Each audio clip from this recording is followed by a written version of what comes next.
त्यांना अध्यक्ष बोलवलेलं आहे. त्यावेळेला कर्नाटकचं मुख्यमंत्रीपद देण्याची मागे वेळ आली होती.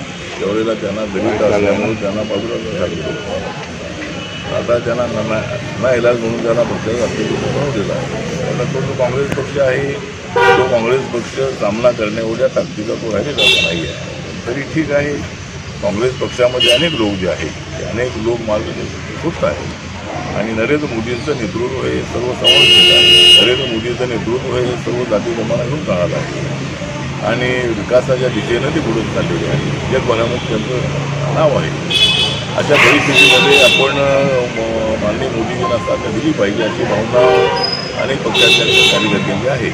त्याप्रमाणे अशोक चव्हाण यांना वाटलं की अशा वेळेला आपण BJP-सोबत जाणं अत्यंत आवश्यक आहे, मोदींच्यासोबत जाणं अत्यंत आवश्यक आहे. त्यामुळे ते योग्य वेळेला पक्षात BJP-मध्ये आलेले आहेत आणि त्यांना चांगली संधी मिळालेली आहे. त्यामुळे आमचा सामना एकट्या काँग्रेससोबत नाही. आम्ही तर आता ठरवलेलं आहे की या वेळेला आम्हाला 400पेक्षा जास्त जागा मिळतील असा मला पूर्ण विश्वास आहे. आणि काँग्रेस ही 40 जागाही काँग्रेसला मिळणार नाही आहे. इकडे ममता बॅनर्जी यांनी स्वतंत्र जागा लढवण्याचं जाहीर केलेलं आहे. दुसरीकडे अरविंद केजरीवाल यांनी सुद्धा पंजाब दिल्लीमध्ये स्वतःच्या बळावर लढण्याचं ठरवलेलं आहे. त्यामुळं इंडियामध्ये आता काही दम राहिलेला नाही आहे.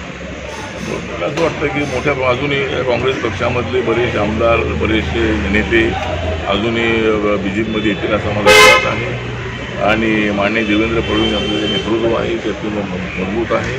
त्यांनी 5 वर्ष मुख्यमंत्री म्हणून अत्यंत चांगलं काम केलेलं होतं. आता डेप्युटी CM म्हणून त्यांचं काम अत्यंत चांगलं आहे आणि त्यामुळं महाराष्ट्रातले अनेक लोक जे आहेत हे BJP-मध्ये येत आहेत. ही अत्यंत समाधानाची बाब आहे. त्यामुळं अशोक चव्हाण यांचं मी स्वागत केलेलं आहे. Thank you sir.